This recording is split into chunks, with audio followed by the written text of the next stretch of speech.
Amen. Tusome neno alafu tutakaa. Let us read the word and we're going to have a seat. Tutasoma Biblia kwenye kitabu ya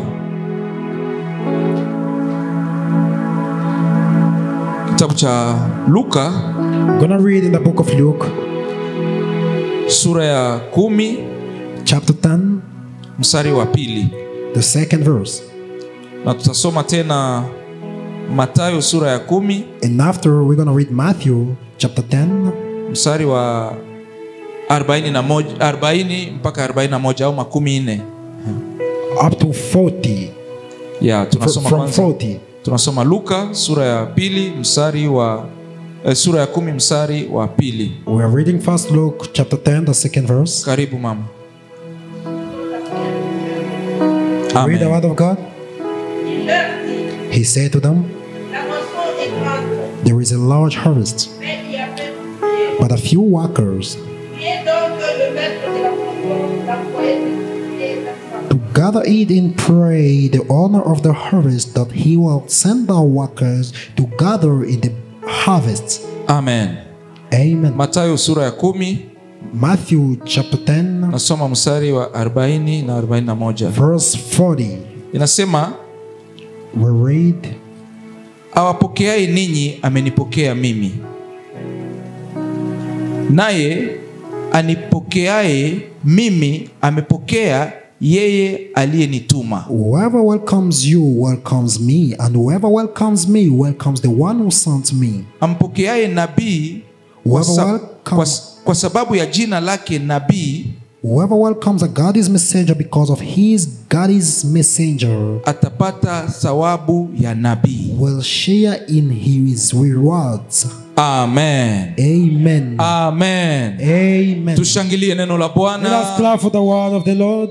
Tunaweza salimiana, salimia watu wawili watatu, mwambie karibu katika nyumba ya Bwana. Three people, tell them welcome into the house of the Mwambie Lord. wewe ni mzuri na kupenda. Tell them you are good, I love you. Mwambie umebarikiwa. You are blessed. Mwambie wewe ni mtu wa maana kwangu. You are important to me. Wewe ni mtu wa faida kwangu. You are very capital to me. Amen. Amen. Amen. Amen. Yani usikuwa natoka kanisani haukusalimia mtu, haukumwambia hata neno ya bien. Don't be leaving the church without greeting anyone. Ni amana sana. It is very important. Ni dawa. It is a medicine. Wakati umeambiwa tu neno ya mzuri, when you are being told a good word, umeambiwa tu kwamba wewe ni mzuri, when you just tell you that you are good, inakutiaga moyo. It makes you strong. Kuna mtu mwingine hajiamini. There are other people that don't believe in themselves. Kunajiuliza maswali. There are other people, they are asking themselves questions daily. Ukimwambia tu kwamba Mungu akutendee mema, if you tell that kind of person, may the Lord do wonders to you. Anajiuliza tayari anakuwa umempatia jibu kutoka kwa Mungu. The question they were asking themselves, directly they'll be getting answers from day onwards. Hallelujah. Amen. Geukia tena mtu mmoja, mwambie tu neno ya bien. Mwambie tu kaneno kazuri. Tell your neighbor a good word. Mwambie tu kaneno. A short word. Yes. Hallelujah. Amen. Tunashukuru tena Mungu kwa siku ya leo. We thank the Lord for this day. Kwa siku yetu ya 13 leo, 13e jour. For our 13th day. Ni neema ya Mungu. It is a grace of God. Tunashukuru Mungu sana kwa kazi anaendelea kutenda. We thank the Lord for the work he is doing. Shukrani tena kwa baba yetu na watumishi wote. Our thanks to our Father and all servants. Kwa confiance tunaendelea kupata kwenye macho yetu. For the trust we are being given. Amen, amen. Amen. Jana tulikuwa tunaongelea shamba na mbegu. Yesterday we are talking about the garden and the seed. Tuliongea mambo kidogo hapo kuhusu mbegu, kwamba kila kitu unafanya ni mbegu. And we say that everything that you do, it is a seed. Na tuliongelea aina za shamba. And we talk about the difference of harvests. Na shamba ya kwanza tulisema ni mwili, haina mavuno yoyote. And the first place to harvest is the body. Resulta yenye mwili tapatiaka kila mtu ni uharibifu. The results that the body will be giving each one of us, it is spoilment. Kila mtu atengeneze mwili, lakini ujue tu mwisho hii mwili itaoza. You should take care of your body, but you have to know that one day it will be a rust. Siku Yesu atarudi kuchukua kanisa, hii mwili haitaenda, tutavaa mwili ya utukufu. And when the Lord Jesus will come for the rapture, this body won't go. Ya pili tukasema kwamba shamba nyingine ni familia. The second point we said another harvest place is a family. Na hii inaweza kuzaa vizuri au isizae vizuri. Family can bear well or not. Lakini sababu sisi ni watoto wa Mungu, but since we are the children of God, hatuwezi kuzaa maozaoza. We can't bear wrongly. Hallelujah. Amen. Lazima watoto ambao Mungu anatupatia wakuwe watu wakubwa. The children that the Lord is giving us as children of God, watakuwa faida kwa society, watakuwa faida kwa kanisa. They should be great into the society, into the church. Watakuwa faida katika ufalme wa mbingu. They should be great into the kingdom watakuwa of faida heaven. Duniani. They should be great here on earth. Hallelujah. Amen. Sisi tutakula matunda ya watoto wetu. We gonna eat the fruits of our children. Vyenye sie wenye wewe mzazi ulishindwa kufanya, what we couldn't do, Mungu atavifanya kupitia watoto wako. The Lord is gonna do them through our children. Hallelujah. Amen. Sababu hakuna mwenye alitegemea Bwana, for there is not any person who hoped in God, alafu uzao wake ikuwe ya kuleta haya. Never. And their generation, their descendants to be bringing a shame. Amen, amen. Hallelujah. Amen. Na tuliongelea sasa shamba ya tatu, tunaendelea. And we talked about the third harvest place. Kwamba ni kazi ya Mungu. It is the work of God. Hii kazi ya Mungu yani hii inalipa. The work of God pays. Kila mtu mwenye anatumikia Mungu, everyone who serves the Lord, analipwa na Mungu. He's being paid by God. Tuko naiongelea kwamba ni kazi. We are talking about it as a work. Kazi ni kitu ambacho unakifanya ili upate malipo. A work is something that you do for you to be remunerated. Mtu ukisema uko unafanya kazi alafu haupatage faida ya ile kazi, ile sio kazi. When you are saying that you are doing a work and you get a benefit from it, that is not a work. Kila kazi ina malipo yake. Whatsoever work you do, it has its remuneration. Kama mtu anatumika kwa mfano kwenye ofisi moja ya serikali, if you're working into a government office, unajuaga kwamba ikienea tarehe 25 lazima pesa itaingia kwenye account. You know on 23th the money gonna enter into thy account. Kama unatumikia mtu, if you work for somebody, unajua kwamba le 30 lazima pesa zitoke. You know on 38th the money should be back. Mtu kama iko na kazi yake, amejenga nyumba yake, if someone has his work, he has built his house, afu unakuja kupanga kwenye nyumba yake, and you come and rent in his house, ile nyumba ni kazi ya ule mtu, lazima wewe ulipe pesa. That house is a work to someone, you should pay. Kwa hiyo kazi yote ile inalipa. That is to say every work pays. Na kama hailipi, acha hiyo kazi. And if it does not pay, leave it. Usichoke bure. Don't waste your energy. Sasa hii kazi yenye tuko naongelea leo ni kazi ya Mungu. And the work we're talking about today is the work of God. Mungu akilipa, when God pays, yeye kontra yake haiko sahi marupurupu ikae unakula leo inaisha. His contract is not like these ones of today, you eat today and tomorrow you forget. Mungu akilipa, when the Lord pays, anakulipa na vizazi vyako. He pays even your descendants, sababu your generation Mungu yeye after hakadiri yake muda yenye umetumika. The Lord cannot count the moment that you have served. Mungu hakadirie mchoko yenye umepata kwa kazi. He does not see the energy that you wasted. Mungu haangalie ke wende wa zamani au wende wa mpya. He does not see that you are the new one and this one is old. Kenye Mungu anaangalia ni ile roho yenye iko tayari kutumika. It is the heart that is ready to serve.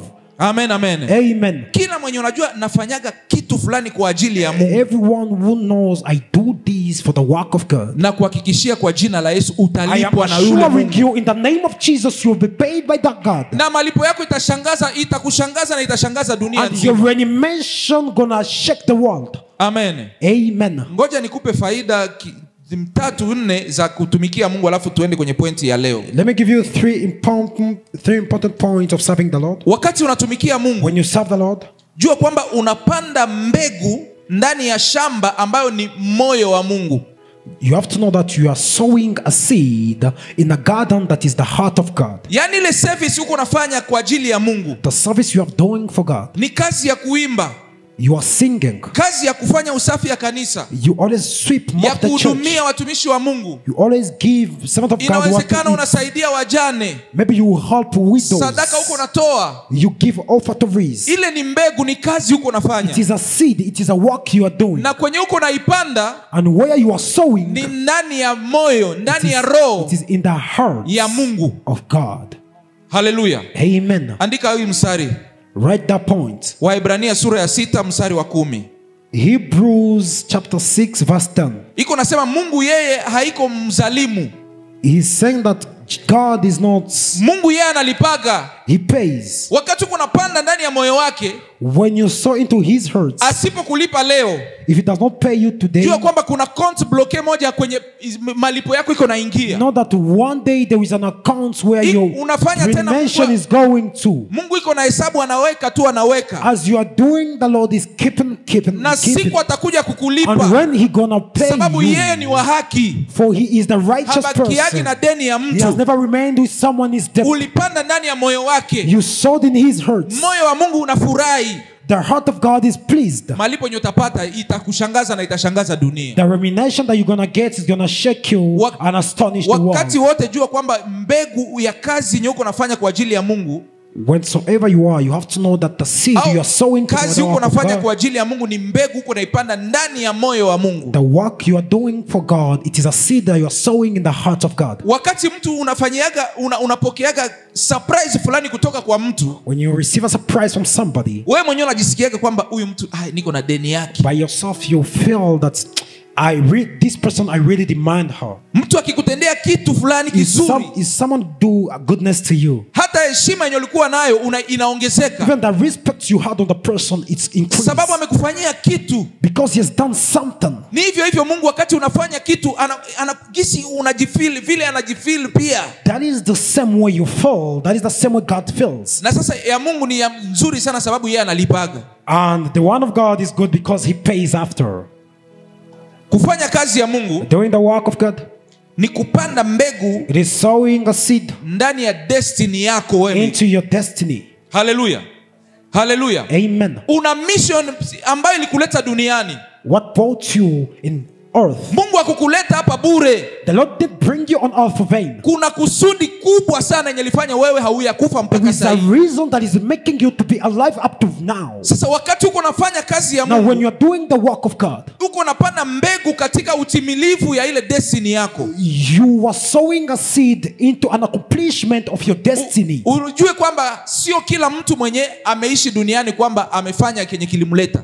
You have to know that it's not everyone living on the earth that is doing what you're supposed to do. Kuna wenye watatoka hapa duniani hawakutimiza mpango yenye iliwaleta. There are those that will leave the earth without doing the plan that brought them here. Hawakupandia ile destiny yao, hawakuipandia mbegu. Because they didn't sow into their destiny. Kwa hiyo wewe mwenye uko na ndoto ya kufanya mambo makubwa hapa duniani, for you is a dream of doing great thing. Fanya tu kazi ya Mungu sababu ile ni mbegu. Do the work of God because it is a seed. Yenye itafanya Mungu akuwezeshe kufanya mambo makubwa. Make the Lord to arise you. Hallelujah. Amen. Hallelujah. Amen. Sikia, mwenye anatumikiaga Mungu anaonekanaga kama mtu mwenye hana akili huku duniani. Listen, someone serving God is being seen like a person without mindset. Lakini wale wanaomonaga kwamba hana akili inafikaga tu wakati wanaanza sema huyu mtu iko na Mungu. Because the people, but there is a time those that were seeing you that you are mindless, they see that you have a mind settled. Hallelujah. Amen. Sababu hii mafundisho ya msalaba ni wazimu kwa wasioamini. Because the teaching of the cross, lakini it is foolishness to those that don't believe. Ni nguvu. To us it is a power ya kukusaidia kutimiza destiny yako. Of allowing us to accomplish our destiny. Acha watucheke tu. Let them acha watuone tu kama hatuna akili. Let them laugh at you. Lakini kesho, let them mock at you, but tomorrow itaonyesha nani iko na akili na nani mpumbavu. Tomorrow gonna decide who is mind settled. Hallelujah. And the other. Kila kitu yenye ni ya Mungu, whatsoever that belongs to God, inazarauliwa kama mwanzo. Is always neglected at the beginning. Hallelujah. Amen. Inazarauliwa kama mwanzo. At the beginning is always neglected. Lakini sababu tuna promise ya heshima, but since you have a promise of respect, inatimia tu. It gets accomplished. Hallelujah. Amen. Kutumikia Mungu inaleta kibali ya kimbingu ndani ya maisha ya mtu. Serving the Lord gives the heavenly allowance. Andika Proverb 22 into someone's life. Right? Proverb sura 22 mstari wa 29. Proverb 22:29. 22 to 29. Hallelujah. Amen. Utasoma tu, lakini ukifanya kazi ya Mungu, doing the work of God, kila mwenye alipata kibali kubwa, whosoever get a great allowance, ni sababu alitumikia Mungu wakati iko natumikia mtu. It's because they served the Lord. Ukiuliza habari za Joshua, when you read the story of Joshua, alikuwa anatumikia Mungu kwa njia ya Musa. He was serving God through the way of Moses. Sababu Musa kwa namna nyingine alikuwa na represent Mungu. In other ways, Moses was representing God. Mungu alimpatia ile ahadi akamwambia nitakufanya Mungu mbele ya Farao. God gave him a promise that I'm going to make you God in front of Pharaoh. Na Joshua kama vile alifunuliwa akasema ngoja na mimi nitumikie Mungu wako. Joshua with a revival, he knew that I'm going to serve the Lord here. Ikampatia kibali baada ya kifo ya Musa. It gave him an allowance after the death of Moses. Yeye akapata hiyo privilege ya kufanya sasa kazi ya Mungu. Got a privilege of doing the work of God. Hallelujah. Amen. Kibali yoyote ile. Kibali, favor inatokana na kitu na kazi. Comes from the work. Muulize Yusufu. Ask Joseph. Yusufu alikuwa anafanya kazi serious. He was doing the work seriously. Hakukuwa anaenda makona. He was not going corners after corners. Kila kitu alikuwa anagusa ilikuwa inafanikiwa. Whatsoever he could touch, it was accomplished. Na ikaongeza kibali juu ya maisha yake. Akawa anaenda promotion na promotion. He was going promotion after promotion. Mpaka anaenda kuwa prince wa Misri. Up to when he became a prince of sababu ya kufanya serious. Because of working seriously. Hallelujah. Amen. Fanya kazi ya Mungu kuibia kweli. Do the work of God seriously. Hautapungukiwa. You won't be short of something. Mungu ni Mungu, haiko mtu. The Lord is a God, he is not anyone. Kazi ya Mungu haiko ya mtu. The work of God is not for somebody. Malipo ya Mungu inafanyaga tu ni miujiza. The payment of God does miracles. Utashangaa unaishi hapa mwi Kampala, watu hauna kazi lakini uko naishi. You will be astonished that you are living in Kampala without the work, but you are sababu living. Favor iko juu yako. Because the favor is on you. Haukose rent ya nyumba, haukose chakula. You aren't lacking for rents. Afya iko vizuri ya watoto wanasoma. The health of children is well and they are studying. Uko una smile, unatabasamu. You are smiling. Na wewe mwenyewe hauelewi inatoka wapi. And you don't understand where it's coming from. Sababu ni favor ya Mungu iko juu yako, unafanya kazi. It is the favor of God that is on you because you are doing his work. Hallelujah. Amen. Hallelujah. Amen. Ongeza tena bidii yako ya kufanya kazi ya Mungu. Add on your will of doing the work of God. Hallelujah. Amen. Hallelujah. Amen. Mimi tangu nilielewaga maana ya kutumikia Mungu. For me, since I understood the importance of serving the Lord. Papa Patrick iko témoin. Father Patrick, he is a witness. Ningali navaa bleu blanc naenda kwa masomo. I was dressing up white and blue, the uniform going to school. Nikajitoa na uniform yangu mkanisa. Me and my uniform in church. Kuanzia pale tu. From that moment, favor ya Mungu ikawa juu yangu. The favor of God was on me. Hallelujah. Amen. Tangu pale ni baba yangu mzazi. My father hakunilipiaga Minerval. Was not paying for me school fees. Kazi ya Mungu ilinilipia. But the work of God paid for me. Tunamalizaga tu ibada hivi bonjour yangu kwa Papa Patrick hapa. I could finish the service and go greeting Father Patrick. $10 ya ile maane ma 2001 haiko ya leo. Ilikuwa $100 ya ile zamani. $10 of 2001 is now $100. Hallelujah. Hallelujah. Fanya kazi ya Mungu. Do the work of God. Amen, amen. Amen. Hallelujah. Amen. Kumtumikia mara Mungu mara zote inaleta matunda. Working for God bear fruits. Inaleta matunda. It bears fruits. Soma utaandika wa Galatia sura ya 6 mstari wa 7. Write Galatians chapter 6 verse 7. Amen. Amen. Sasa leo tuko naongelea and today we're going to talk about kazi ya Mungu kupitia watumishi wa Mungu. The work of God through the men of God. Leo kutunza watumishi wa Mungu. Taking care of men of God. Ndani ya hii shamba ambayo ni kazi ya Mungu. Into this harvest place which is the work of God. Kuna watu ambao Mungu amejichagulia ili wasimamie kazi yake. They are people that the Lord chose to be the heads of his work. Na wale watu and those people wanastahili treatment ambayo iko special. They deserve a special treatment. Ndio maana hii usomi yetu ya Luka. That is why in Luke where we read. Iko inasema shamba ni kubwa sana. It said that the harvest is big. Lakini wafanyakazi ni wachache. But the workers are small. Kwa namna nyingine mimi nasemaga kwamba in other way I speak. Mfanyakazi the worker iko na maana sana au ni wa muhimu sana kuliko kazi yenyewe. He is more important than the work. Sababu iko rare hapatikane ni wachache sana. Because they are rare. Hallelujah. Amen. Hallelujah. Amen. Nasema hivi. I am saying. Mchungaji wa kanisa. The pastor of the church. Pastor mwenye anachunga kondoo. The pastor keeping the sheep. Yani kwa namna nyingine ni wa maana kuzidi hiki kundi. He is important than this gathering. Sababu ni wachache.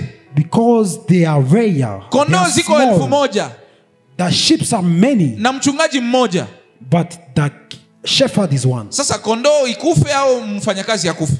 Should the sheep die or the shepherd? Tuseme kweli.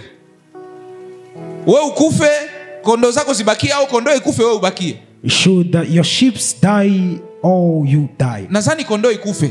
I think the sheep should die. Ipotee, lakini mfanyakazi abakie. Let it be perish. Hallelujah.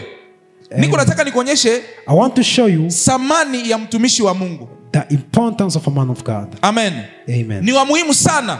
He is very important. Na kazi yenye wewe unatakiwa ufanye ya kwanza juu ya maisha ya mtumishi wa Mungu. And the first work we are supposed to do in his life, Hii haikuombe bidii, haikuombe maombi, haikuombe chochote. does not want you to pray or anything else. Kenye unahitaji kufanya kwanza katika maisha ya mtumishi wa Mungu, The one thing you should do into the life of a man of God, ni kumheshimu. it is respects on him. Hallelujah. Amen. Hallelujah.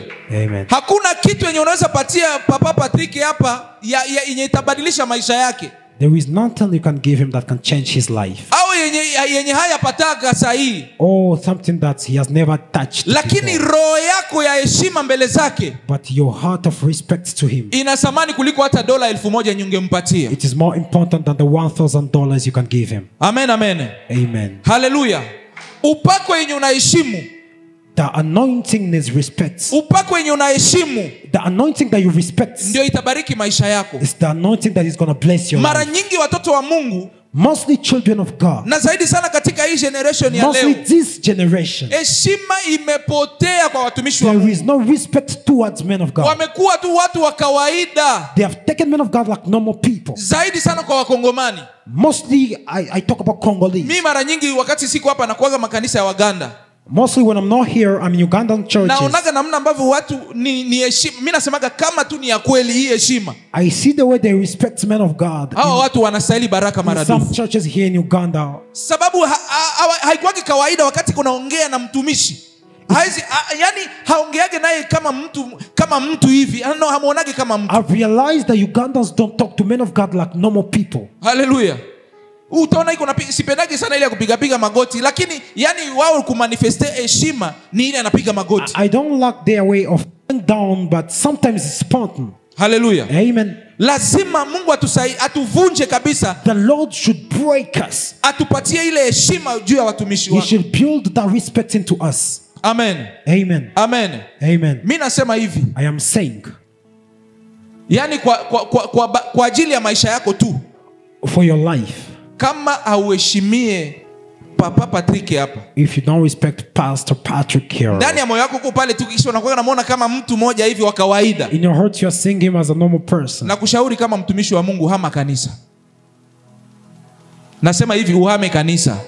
I am advising you to leave the church. Enda kukanisa yenyewe unaheshimia ule mtumishi wa pale. Go in the church where you Ili respect ubarikiwe. a man of God. For you Ukiwa to be hapa na blessed. uheshimu kwa mafuta ambayo Mungu amewaweka hapa, If you are here yet you don't respect men of God that the Lord blessed ujue you, pale matunda yenye utavuna ni laana, ukoma utatoka nayo. just know the fruits that you're gonna harvest, it is a Sasa ili usipate ile ukoma, now for you to do not be cursed, ni afadhali ukae chini ya mafuta yenye unaheshimu. it is better for you to go in anointing that you respect. Hallelujah. Amen. Hallelujah. Amen.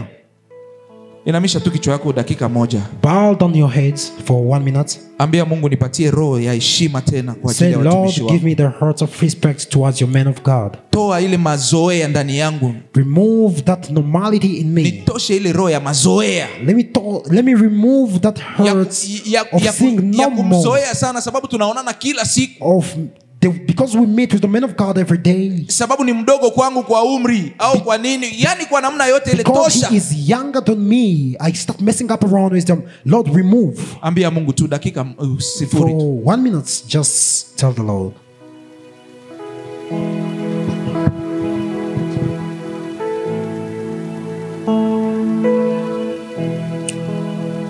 Kwa jina la Yesu Kristo. Amen. Shangilia Yesu Kristo. Clap for the Lord. Kumheshimu mtumishi wa Mungu, Respecting a man of God, ni kumheshimu Mungu mwenyewe. it is respecting God. Hallelujah. Amen.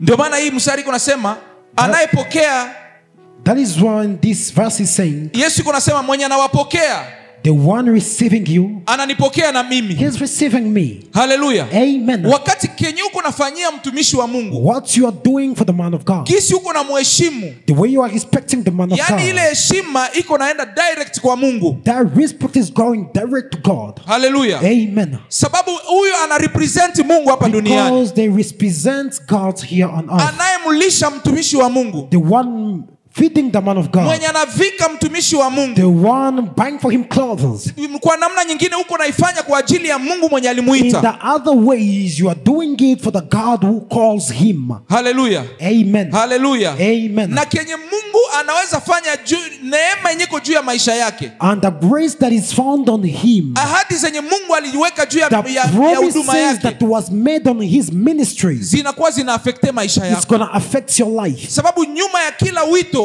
Because behind every call, kunakuwa promise za ajabu sana. there is a great promise. Hallelujah. Amen. Hallelujah. Amen. Tumheshimu Mungu kupitia watumishi Let wake. us respect God through his men of God. Tumhudumie Mungu kupitia watumishi Let wake. us serve the Lord through his men of God. Tumpendeze Mungu kupitia watumishi Let wake. us be good to God through his men of God. Amen, amen. Amen. Jambo lingine, Another point. kutunza watumishi wa Mungu Treating men of God, ni kuleta taji it is bringing a throne. ya malipo ya huduma ya ule mtumishi. It's bringing a throne of payment in the life of the servant. Hallelujah. Amen. Njoo hii Biblia kunasema The Bible is saying, anayepokea nabii the one who receive God's messenger, kwa sababu ya jina la nabii lake nabii, because of that title of him, atapata thawabu ya nabii. he will be rewarded to the grace of the messenger. Hallelujah. Amen. Hallelujah. Amen. Ukiangalia vizuri, When you see well, kila mtu mwenye alikuwa karibu sana na mtumishi wa Mungu, whosoever was near the servant of God, inawezekana alikuwa mtu wake tu, protokole wake wa kumbebea Biblia wakati wote, maybe the person used to carry his Bible every time. anakuaga kwake kumsaidia kazi fulani. Maybe the person used to help me with small choices. Yani anaweza kuwa mtu mwenye hana huduma yoyote, He can be as somebody who is not a ministry, lakini sababu anahudumia nabii, but because they serve a prophet, anapokeaga ile neema ya unabii, na they utashangaa siku receive moja the grace anakuwa of anaanza the kutabiri. prophet. And one day you will be astonished when they are prophesying. Kama huko mtu uko nahudumia mchungaji When you are serving the man of God kwa namna fulani, in any way, uko napata upako na wewe ya you kuwa are mchungaji. getting the anointing of being a servant. Hallelujah. Amen. Na kama sio wewe, hata kwenye uzao wako kutaweza toka mchungaji mkubwa And sana. if it's not you, into your descendants, into the generation after you, the Amen, man amen. of God can come out. Ukitaka wokovu iingie kwenye nyumba yako, yani wewe mwenyewe tu ndio umeokoka kwenu, If you want salvation into your house, yani nikwambie, evangelization yenye Roho Mtakatifu anafanyaga yeye peke, let me tell you, evangelization is the one that the Holy Spirit does. sababu by itself. maneno yako haiwezi kutosha kukonvaincre watu wa familia yako.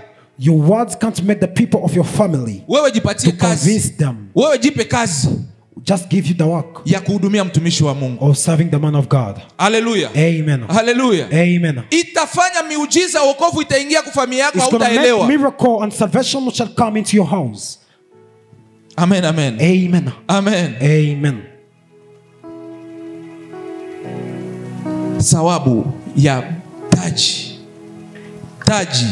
The crown. Urona. The crown.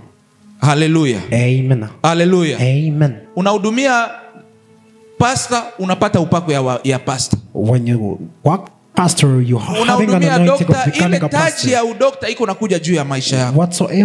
Whensoever you serve a man of God, there is a crown after you. Amen. Amen. Kutumikia Mungu kupitia watumishi wake Serving God through his men of God inafungua milango isiyowezekana. Open the doors that were impossible to be opened. Milango yenye shashindikana kufunguka. The doors that are impossible to be opened. Kazi ushaka tafuta unakosa. The work that you have been looking for and you have not gotten. Hii safari ya Bulaya hii kinyi kila siku naombeaga. The traveling to the USA that you are praying for. Mipango yako yenye unaombeaga Mungu, masomo yangu. The plans that you are praying for, your studies that you are praying Unagonga milango for. haifunguke. You are knocking on the doors, they can't be opened. Wakati unaanza kutumikia Mungu When kupitia you watumishi start wake, serving the Lord through his servants, ile milango yenye shashindikana kufunguka, the doors that were impossible to be opened, automatic iko nafunguka. automatically they are being opened. Haihitaji maombi, It does not need prayers. haihitaji kufunga. It doesn't need fasting. Iko tu ile roho ya mtumishi iko na furahi As the heart of the servant is being kwa ajili pleased yako. because of you. Hana cha kukupa, He doesn't have what to give you. lakini ile kicheko iko nakuja ndani mwake. But the smile that is coming into this Vile face, vile Mungu atajifeel naye. that is the same way the Lord is going to Na feel. iko naanza sema Mungu anaangalia huyu anahitaji ndoa, ngoja nimfungulie, The anafungua. Lord is going to say, this one wants a marriage, Huyu let me anahitaji give. kazi, kontra, ngoja This nifungue. one needs a contract to work. Let me Huyu give. anahitaji wokovu kwenye familia, ngoja This one needs nifungue. a salvation in her house. Let me Siri give. ya kutumikia Mungu. The foundation, the Kuhudumia secret of watumishi serving wake. the Lord. Amen. Amen. Hallelujah. Amen. Watu ambao wanakuwa serious kuhudumia watumishi wa Mungu. People that are more serious in serving the Lord. Kanisa ambayo iko na watu serious kuhudumia watumishi wa Mungu. The church that have serious people to serve the Lord. Kwenye kazi zao In their work, wanapataga mapromotion kila siku. they always get promotions daily. Hallelujah. Amen. Hallelujah. Amen. Ni mapromotion. Yani mimi niko na ile experience kuanzia Goma. I've been with that experience since Goma back in DRC. Amen, amen. Amen. Yani ukiona wafanyakazi wote mule, When you see all men, all people that work, unaonaga tu kila mwaka iko nakia shuhudia Mungu amenitendea tena hiki.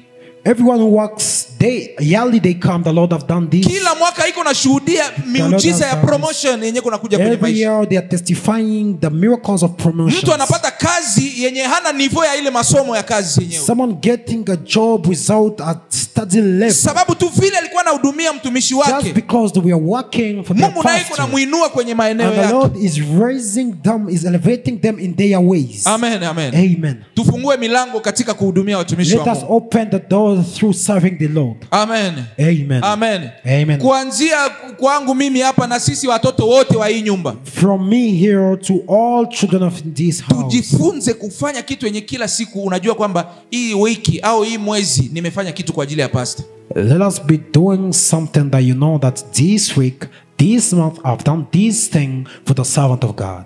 Amen, amen. Amen. Amen. Amen. Amen. Amen. Jambo la kufuata. The following point. Wakati unatumikia Mungu kupitia watumishi wake, When you serve the Lord through his servants, inaleta multiplication. it brings a multiplication. Unazidishwa namna ambayo sio ya kawaida. You are being multiplied in an non-normal way. Hallelujah. Amen. Multiplication. The multiplication. Mafuta haitakauka kwenye nyumba yako. The anointing won't stop shedding in your Andika tu house. kitabu ya Wafalme wa Kwanza sura ya 17. Just write 1 Kings 17. Huyu mwanamke wa Sarepta, This woman of Sarepta, mtumishi wa Bwana anakuja pale anasema nipatie chakula. the man of God went to her house and said, give me food. The Anasema bread. mimi niko na unga tu kidogo na mafuta. And she said, I have small baking Nataka flour nikule na and mtoto wangu. small oil. Baada ya kula nikufe, I tukufe. just want to make one bread to eat with my child, and after I will die. Yaani yeye akawaza kwamba mtumishi atamwonea huruma, aseme basi mkule ni awaongezee hata. Into her mind, she thought the servant of God will have pity and Lakini add for them. akakazana akasema mnipe kwanza mimi nikule. But the man of God said, give me, let me eat. Wakati mwingine mapasteri hawakuwa na huruma. Sometimes pastors, they don't have pity, they don't have mercy. Amen. Amen. Amen. Amen. Unajua pastor anaweza simama hapa, You know the pastor can come here anasema mimi nataka watu 5. and he says, I want 5 people. Kila mtu alete mitwaro 5. Those 5 people, they're gonna bring 50,000, 50,000. Wewe mwenyewe utakaa pale unasema lakini pastor, si unajua maisha yetu si bote humu. And you are seated there, you are asking yourself, Pastor, but you know the life we are passing through. Amen. Unajiuliza sasa pastor, vraiment unatujua si bote, aye unaweza omba tu kitu ya hivi. And you be asking yourself, Pastor, you know us, why are you asking for such kind Lakini mimi amount of nataka money? nikuambie ujue kwamba wakati unasikia wito kama hiyo, But you have to know when you feel something like that, hata kama ulikuwa na ile pesa yenye ndio mwanzo na mwisho yako, though you had that money that is your beginning and the end, jua kwamba ni kuna muujiza ya multiplication ambayo Mungu iko na reklame kutoka kwako. know there is a miracle of multiplication Iko na reklame that the ile- Lord is claiming from you. Mungu iko na reklame ile mbegu The Lord is claiming that seed ili unga na mafuta isikosekane kwenye nyumba so yako. that the baking flour and the wakati wote unakuwa Oil shouldn't miss into your house. unakuwa unasema hii ndio mwisho yangu, hii ndio mwisho yangu. Whensoever you are saying this is my Mungu end, naye anakuacha pale, asema bakia pale. they're not going to leave you there. Hallelujah. Amen. Anakuacha vile. He's going to leave you the same way you are. Lakini wakati utasema ngoja ndio Isaka wangu unamtoa. But when you will say, I'm giving my Isaac, yani ndio mwanzo yangu na mwisho my wangu naleta. unbegotten son, my beginning and the end, let me give.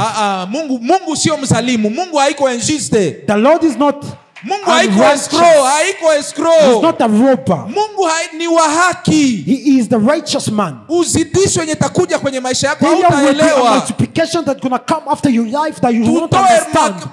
Sasa tuko nafanya vitu vya Mungu, tuache mahesabu, makalkile. When you are giving into godly things, let us forget our calculations. Imani ni kufanya kama mwenda wazimu. The faith is doing like a foolish man. Unaleta hata bila ruhusa ya mume wako. You give something without the allowance of your husband. Mtagombana kule nyumbani, lakini baada ya siku ataelewa sababu ya ile sadaka yako. You will fight at home, but after then she will understand the importance of giving the offering. Hallelujah. Amen. Hallelujah. Amen.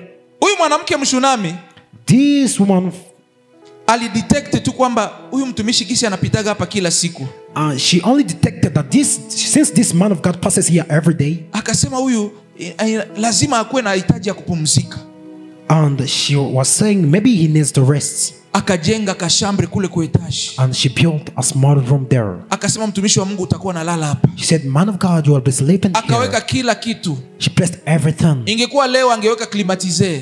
If it is not day, she could bring. Angeweka toilette mule ndani ya mzuri sana. She could put a toilet. Angeweka ka frigo ka congelateur, anaweka pale ma refresher ma vitu ya baridi baridi. Put fridge and other things. Akaweka kila kitu. She placed everything. Akawa anamhudumia chakula. She was given food.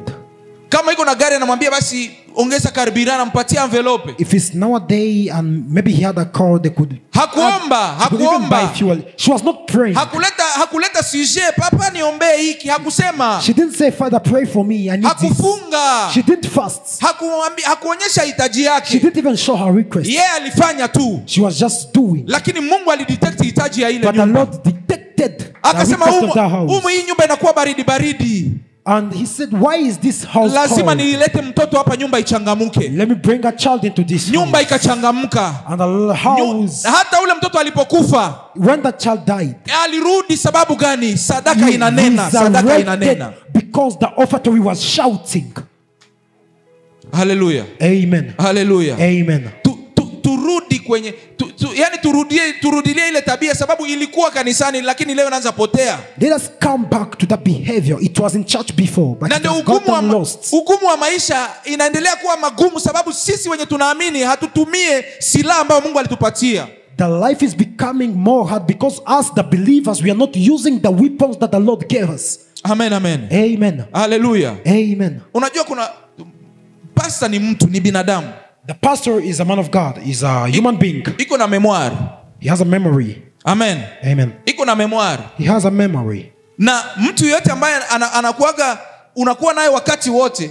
And if you're with him every time. Wakati wote pia unakuwa unamfikiria. Unakuwa unamvuazia saa yote. You should be thinking about him. Amen. Amen. Mtu mwenye anakupotea. The person who receives you. Hata kwenye memory yako anapotea. If someone get lost into your vision, will be even lost into your memory. Amen. Amen. Mimi najua pastor anatuombeaga sisi wote. I know that pastor prays all of us, I mean. Lakini viwango ya maombi yenye anaweza presente kwa Mungu iko tofauti kufuatana na kile kenye kila mtu anafanya kwa ajili yake. But he presents different requests. It presents different kinds of prayers according to each one of us. Ndio. Yes. Ndio. Yes. Yani mwenye alipatia pastor gari kwa mfano. The person who gave the pastor the car. Hata ombewa sana wewe mwenye unaishiaga tu kumwambia papa barikiwe. Maombi haiko sawa sawa. They won't pray for him as you only say, Father, be blessed. Amen, amen. It will be different. Amen. Amen. Siku moja hivi nilikuwa kwenye ofisi ya pastor. I was in the pastor's office. Mama moja kaingia akaleta saki moja hivi, Sofia hivi. There was a mother who came with a big luggage bag. Mulikuwa manguo, viatu. There were clothes, shoes. Akasema pastor, mimi nakuja kubariki. And she said, Pastor, I've come to bless you. Pastor kafurahi, akamwombea ule mama. The pastor was pleased. Ule mama akatoka. The mother left. Pastor kaniambia, Peti, fungula kwanza koli. And the pastor said, first open this luggage. Nikafungua maviatu, When I opened, I saw mashemize, manini. shoes. Alafu mlikuwa ashafunga kibule hivi ya pesa. And there was some amount of money. Pastor akasema iko sababu mama alifanya confusion. And the pastor said, maybe this mother, she confused herself. Kimbia uende angalia kama angali nje. First call her if she's still there. Nikakuta yule mama iko na geuza gari. Nikamwambia rudia kwanza kidogo. I found the mother, she was standing over with her car. I said, the pastor is calling you. Pastor alivyo akamwambia, mama iko kama umefanya confusion hii pesa. And the pastor said, you have left here your Akasema money. hapana papa, pesa siwezi leta, nilisindikiza pesa na hii vitu tu, lakini hii pesa ndo nilileta. And she said, ilikuwa pesa nyingi. No father, I came with this amount to give you. Pastor akasema sikuomba vizuri, ngoja niombe tena. The pastor said, I didn't pray well, let me pray for you. Hallelujah. Ile ilikuwa maombi ya viatu na shemize, lakini ya pesa yani nikaona pastor anatoka jasho.